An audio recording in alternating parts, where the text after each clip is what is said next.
Gado. Isa nga akong mangkukulab. Ako ang nagpaparusa sa mga taong umaapi sa iyo mula pa yung pagkabata. Mula pa sa iyong pagkabata. Ako ang lihim na tumutulong sa iyo. Lahat ng nag-iisip sa iyo ng masama, kinukulam ko. Pero bakit po? Bakit lihim niyo ko tinutulungan? Ano pong dahilan? Ang hindi alam ng lahat. Ang iyong amay ang aking anak.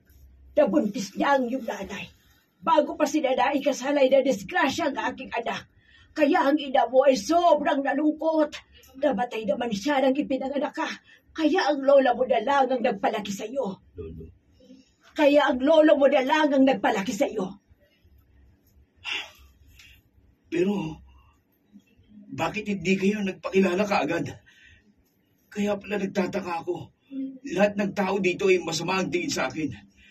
Kayo lang ang bukod tanging nakikitungo sa akin ng maayos. Lola ko pa pala kayo. Tawarin mo ako, Apo. Natakot din kasi ako na makaaway ko ang mga tao dito.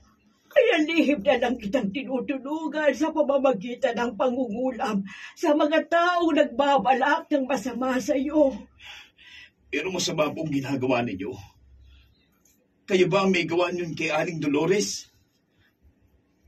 Oo, kasi sobra ng ginagawa nila sa iyo.